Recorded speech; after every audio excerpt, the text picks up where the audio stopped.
So when I was a young child just wobbling around shit in my pants, I got to experience a little game called God of War.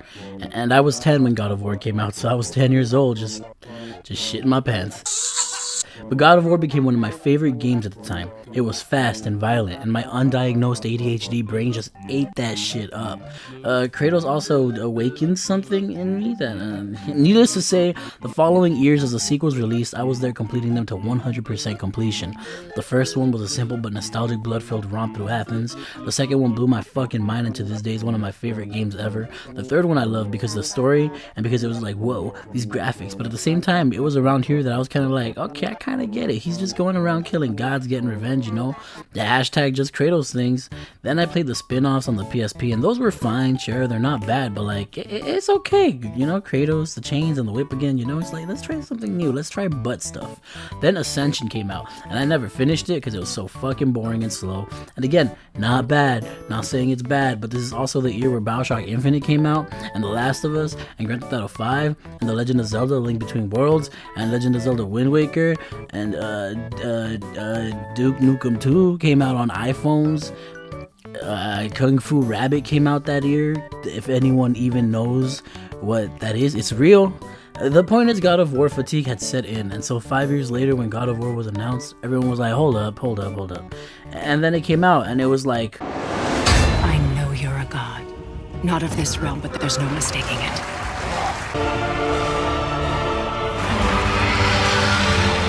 I have played through God of War 4, we'll call it God of War 4, about 5 or 6 times. I even played through it in fucking Spanish. ¿Qué estás haciendo? Ahora sube la guardia. ¡Ay, qué lástima! I love this game. The story is perfect, the gameplay is fresh and brutal, and the way the combos work now, and the way you can customize your fighting style and your clothing style, the voice acting, the graphics, the world. I am in love with the world. I want to live here, except for the killer creatures and the corrupt gods and the eternal winter and the dangerous dungeons and the puzzles and the cellar caves, but I want to visit. Then God of War Ragnarok gets announced, and the trailer comes out during a live stream, and I'm sitting there, I'm about to shit my pants, and then my internet goes out, and I just kind of missed the announcement, so that was fun. Eventually I saw the trailer and I was hyped, but I was done. I was not going to watch anything else they announced. I was going to go in blind. And so here we are. I just finished playing through the game before writing the script and recording this, and here is my review video, sort of, on God of War Ragnarok. I'm also going to be spoiling the whole game, just every single second. Most of my experiences, it's gonna be spoiled. This is your warning. It's been out for a long time now, so if you don't want it spoiled, click off the video, come back when you finish it. If you don't care about spoilers, or you're like me, you're in the cool kids club of people who finished it, then we can take a walk and we can start the video. So there's this warning. There's the warning, spoilers. Don't fucking comment talking about I didn't know you were gonna spoil the game. I didn't know you were gonna show Kratos' cock in the first 10 minutes. What the fuck? Ragnarok takes place sometime after the first one, which is actually the 4th one, but it's really the 9th one, but it's also the 2nd one. So we start with Kratos and Atreus out in the forest, and Atreus is like, hey, maybe he's gonna get better, and Kratos is like, he's pretty sick, son, and I'm like, And they have this dog sled now, which is cool as fuck. Then bam, Freya attacks them, and dude, Freya is such a cool character. She's one of my favorites, and having her as a villain is so good, especially when the voice acting is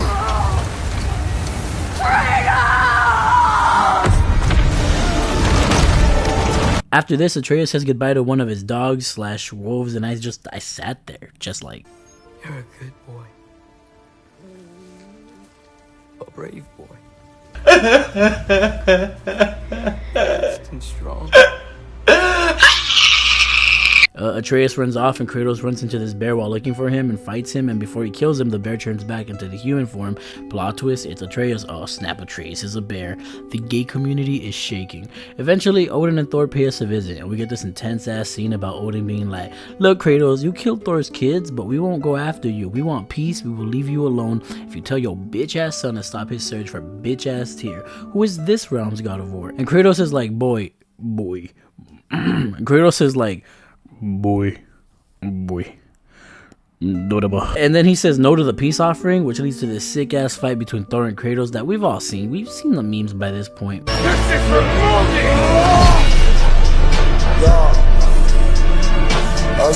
This whole fight was a distraction so Odin could talk to Atreus in secret and be like, come through, you'll get the answers you want. Kratos is like, nah, we gotta find a new place to live since these fools know where we live now.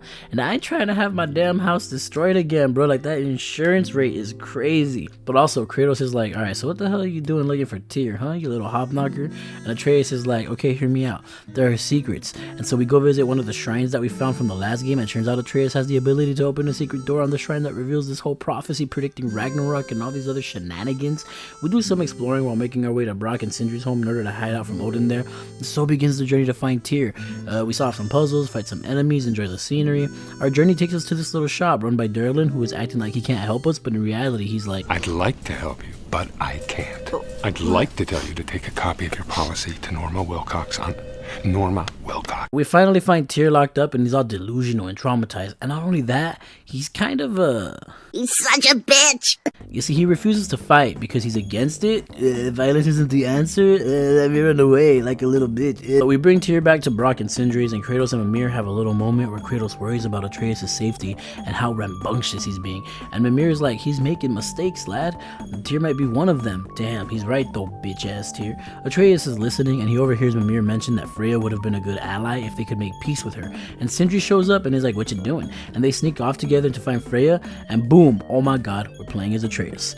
Now, we're going to talk about the gameplay later on. Right now, we're just focusing on the story and how it plays out. Okay, great. Atreus finds Freya, and she's like evil and angry and dark and shit. And Atreus is like, yo, we can be cool, okay? Like, let's make peace with each other. But Freya ain't having it. And she threatens Atreus, but she eventually lets him go. Atreus and Sindri sneak back and have a delightfully awkward dinner. I can do a motherfucking thing to you! You gotta see me now! You got to show me some fucking respect! Stop disrespecting me! Stop disrespecting me! Stop disrespecting me! Kratos, Atreus, and Tyr head out to Alfheim to find another one of those shrines with the secret prophecies, and learn that the other prophecies where Ragnarok destroys all the realms are actually lies that are meant to fool Odin, and that the real prophecy is that only Asgard will fall under some new ruler, which Atreus is like, look it, that's me! After getting home, Kratos and Atreus fight over the prophecy, and Atreus is like feeling like he can fulfill it, and Kratos is being like, You think you can do these things, but you can't, Nemo! Sindri is like, bro, just take a nap, it'll all be okay. And so Atreus takes a nap and he wakes up in Jotunheim and meets Angerboda, where they run around and collect ingredients for what feels like a long time. I'm gonna try to save all my opinions until after the story recap, but this is when the game kind of fell apart just a bit for me, but it's okay because Angerboda herself, she's a cool ass character. And she helps Atreus, who is also Loki, by the way. Have I mentioned that? I don't know if I mentioned that, but now I did, so yeah. So Angerboda helps Loki see his true prophecy and also see that Kratos is destined to die, so he's like, I gotta save my dad. But it's all done really well because there's this existential moment where like Angerboda's like, my part in this whole thing was showing you your prophecy, so like now what do? What is my purpose for existing now if this was my destiny, this was my goal? We get this disturbing ass scene with this wolf being tortured. About damn time. What the? But we gotta go save him, and we gotta go find Angerboda's mother. We find out she's behind it, and she steals animal souls, and we get easily the best boss fight in this game with the best song in the game, which is crazy considering at first I was like, this part kind of sucks, but then I was like, okay, this is kind of cool, and by the end it became one of my favorite parts in the game. Wow, quality. Oh yeah, also Angerboda gave Atreus these orbs that contain the souls of the giants, which they put their own souls into them to avoid Odin's wrath. Okay, great. And then after this, Atreus learns he can take the giant's soul out of the orb and put it into the animals whose soul have been taken away. Cool. Makes sense? No? Too bad. Moving on. Atreus heads back home where Kratos is like, you've been missing for 2 days, and they argue before Freya attacks in her Valkyrie form, but she sees Atreus in his bear form, and Kratos is being all defensive without actually attacking her. And she's like, I can't kill you, even if I feel I want to. I can't. Revenge is not the answer. But also, now you're going to help me break the curse Odin put on me, which was talked about in the previous game, and it's still an issue. That one, yeah, that one you're going to help me. Kratos, Mimir, and Freya head out to break the curse on Freya, which for those who don't know is a curse that keeps her trapped in Midgard, but she's also able to get to Vanaheim using this form of a bird, a hawk, an eagle. What does she do? With something. Where her brother Freyr is leading a revolution against Odin. Kratos opens up about killing his family in the original trilogy to Freya, and then they kill Niog, which breaks Niog. I'm like, if I'm butchering these names, there's a lot of names in this game. Which breaks the curse on Freya, and she says she can't forgive Kratos, but she also can't kill him, and the two make amends, and all is well. The end.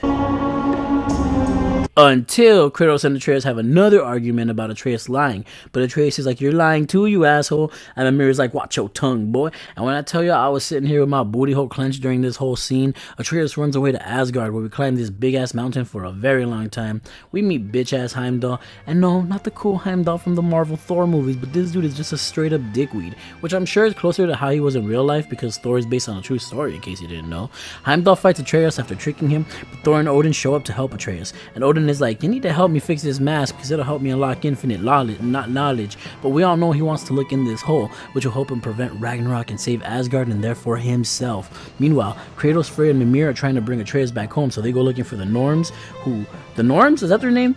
If it's not, I'm sorry, but I think they're the Norms. Who, side note, are the best part of the entire game, hands down. This whole scene is incredible. It's trippy, it's cinematic, it's art. And the Norms are like, yeah, your son's gonna get killed by Heimdall. Oops, spoilers, LMAO. So after this, Kratos and Brock head out to forge the Dropnir ring, which turns into the Dropnir spear, which can kill Heimdall because he can see everything. But this overwhelms him. Meanwhile, again, Atreus heads out with Heimdall and Thor's daughter Thrud to find more mask pieces, but they see this big ass wolf. His name is his name's Garm, tied up, and they're like, let's free him. But oh no, he's chaotic and he can cause tears to other realms and his back, he's destroying everything. And then Kratos and Atreus reunite and team up to kill Garm in the worst boss fight in the game, but not because it's lame or boring, because it's not, but because they're making me kill this big old good boy. But it's okay, because after killing him, Atreus realizes he can put the soul of his dead pet wolf from the beginning of the game. He puts it into the Garm, and Garm becomes the wolf, the pet wolf that Atreus had. I don't remember his name, but it's a cool moment. They head back home and they're like, okay, here's what we know and what we gotta do. But Freya's brother Freyr was taken by the Aesir. Kratos, Atreus, Mimir, and Freya head to Vanaheim to save Freyr, and Kratos faces off against and kills Heimdall, which is, by the way, it's a red flag situation because killing Heimdall is what starts the Ragnarok situation, silly Kratos. Atreus heads back to Asgard one last time to complete the mask, but Kratos killed Heimdall and the people of Asgard are suspicious. Thor tries to kill Atreus, but he's able to escape with the completed mask, and he's like, yo, I got it, and Tyr's like, yo, give me that mask. Now we fight. Come on, I got the secret path to Asgard. And Brock is like, question mark, why are you barely mentioning the secret path to Asgard now? Also, why are you suddenly interested in fighting, huh? And Tyr's like, yo, it's because Loki's an inspiration. And Brock is like, bitch, that is not his name. Why are you calling him Loki? His name is Atreus. Get back here. Oh, now I'm dead because Tyr stabbed me. And oh god, Tyr is actually Odin, and he's been Odin this whole time, which means he's heard all the planning. He's heard all of it. He's just been there, and that's why he doesn't fight. Fuck you, Tyr. All my homies hate Tyr. Brock dies, and Sindri leaves with his body. Odin leaves with the mask, and everyone is hopeless. Atreus is like, yo, Sindri, best friend, I love you, and I'm sorry for your loss. And Sindri is like, there's only you, no matter what the cost. So what you can do is get the fuck out of my sight. Atreus and Kratos are like, the only way to take down Odin is to cause Ragnarok after all, so they head to Muspelheim to help Surtur reach his destined Ragnarok form. We get this cool ass fight with two of Odin's Valkyries, and at the end, there's this Tekken ass scene.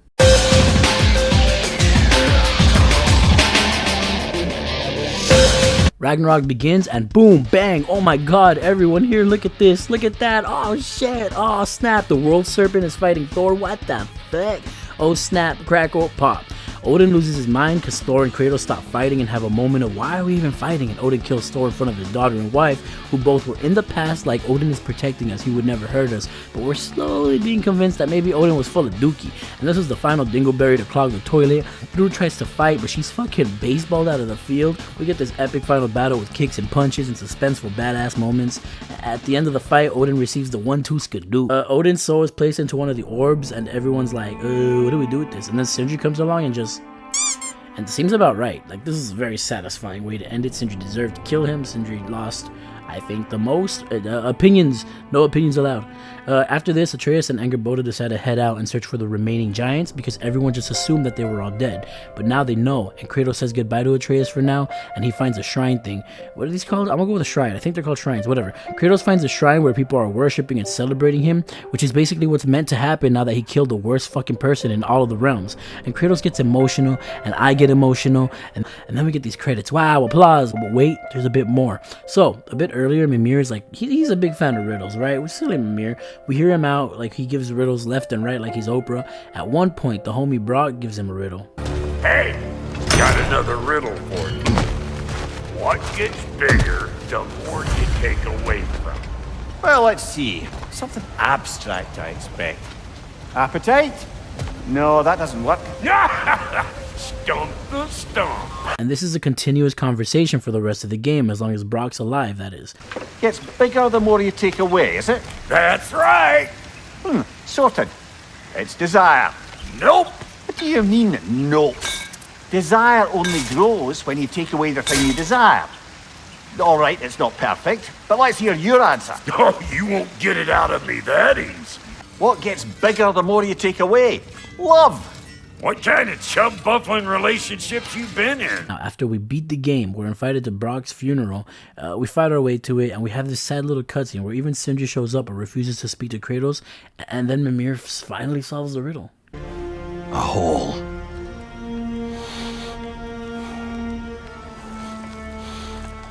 What? Gets bigger the more you take away.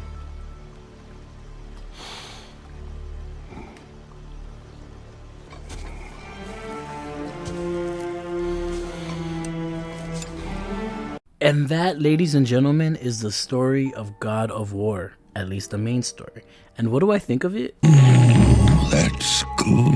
The characters, the music, the voice acting, the dialogue, the story progression, the plot twist, God, it's as close to perfect as anything can be. Kratos is this quiet, more peaceful warrior who was tired of fighting, and he's at the wisest that he's ever been. Atreus is stronger and a better fighter, but he's also hot-headed, and he's a little too eager to jump into combat, which is the perfect contrast to Kratos and makes all their constant arguments actually feel like these tense but understandable moments where you kind of agree with both of them. Freya is this damaged and horribly broken character after the death of her son in the last game, but instead of being absolutely crazy psycho character, she also has this sense of patience which leads to some great interaction between her and Atreus and Kratos. Sindri also goes down the Freya route this time, and my heart, watching him and Atreus have this best friend bond throughout the game, I was like, yeah, I love this. I commented on how much I loved it like multiple times, and then watching it slowly crumble until Sindri snaps at Atreus is just as gripping as everything else that's going on, and it doesn't even resolve by the end. You're just kind of sitting there like, yeah, that's good writing. Brock is given way more character this time around and is even made out to be one of the smarter ones in the group, considering he helps Kratos retrieve the Draupnir spear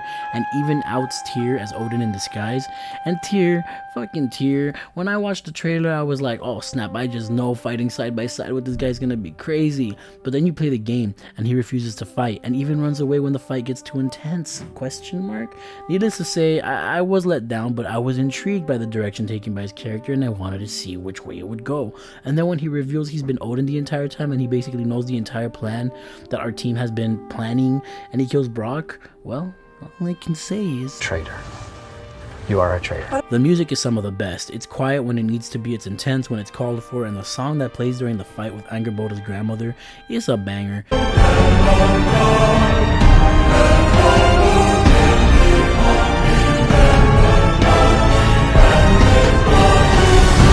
And the song that plays for the entirety of Ragnarok is just and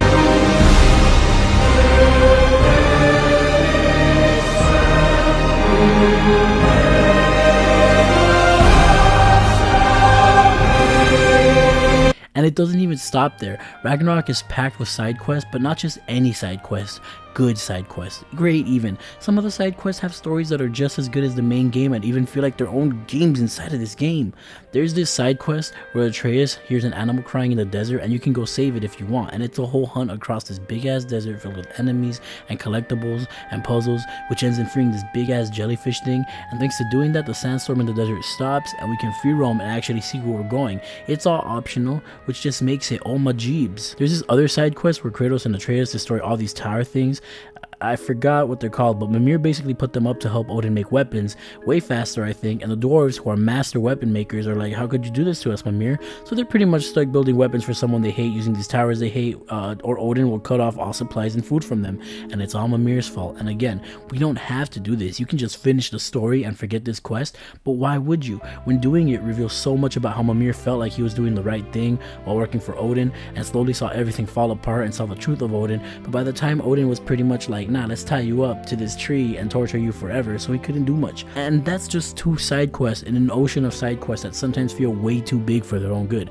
This area alone is big enough and filled up with enough secrets, boss fights, and quests to be its own separate game. And the gameplay in God of War Ragnarok is So you got your puzzles, and these can be a pain in the ass, especially for me because it involves thinking, and if I do that too long, well, the old steam starts escaping through my ears. Combat, on the other hand, oh sweet doggy dog, it's wild how many different ways there are to customize Kratos to fight the way you want him to fight. So you got your light attacks, your heavy attacks, your range attacks, and you can hold certain buttons to charge up an elemental form on your weapon, which can then deal some bonus damage depending on the type of enemy you're fighting. You got the Leviathan axe, which is sick as fuck and can be charged up to deal extra freeze damage, and then there's this bar which shows you how frozen an enemy is, and when you max it out, it slows them down significantly. It also does a ton of damage on heat, fire, or lava based enemies. You got the Blades of Chaos, the famous ones we all know and love, and these do less damage than the Leviathan axe, but also come with some crazy fast combos and deal fire damage, which is great to give enemies some continuous burn damage, but they also do a ton of damage on ice based enemies. Later on you get the Dropnir Spear, and I think this one does the lowest amount of damage out of all the weapons, but it makes up for it in stunning the enemies pretty quickly, since yes, enemies have a stun bar, and when you fill it up you can go in for a one-hit kill and do some significant bonus damage to bosses or bigger enemies. You can throw it and it'll make tons of copies of itself where you throw them, which can then detonate and do some more stun damage. So throughout the game you're going to be playing as Atreus, and his combat is, well, it's pretty cool. He's got his basic melee attacks, his heavy attacks, his arrow attacks, which I would be lying if I said I used enough to really form an opinion. Honestly, it's low damage. I didn't see enough benefits in using it outside of puzzles, but Atreus' combat is really fluid and satisfying to use, which is cool. All your weapons come with these skill trees on top of your companions also coming with their own skill trees, and all of these give you more attacks, more damage, more combos. Your weapons come with attachments that upgrade different parts of the weapon itself. Maybe it's harder for you to be stunned or interrupted, but in turn you do slightly lower damage, or maybe you do a ton of damage, but it's easier to break your combo, which means you need to use your shield, and also yes, you have a shield where you can block and parry attacks, but not every attack, which means you need to read the attack and see the little indicator over the enemy and then respond accordingly. You can also upgrade these separate attachments and the shield to improve said benefits, and even sometimes cancel out its negatives depending on the setup you got going on. God of War Ragnarok is a fucking classic in my eyes. The story has its tough singular moment, but the gameplay in my opinion is as close to perfect as it can get. Combine that with these complicated ass characters that I love, even the villains I love, and this beautiful music, these fucking graphics, and that sexy ass voice acting. I mean, you got a video game, ladies and gentlemen. You did it. Wow. Yay. Beautiful. Look at that. Wow. That's what the fuck. How'd you do it? Did you sit there on the computer? You type things out, codes? You type codes out? You make a video game? How'd you do that?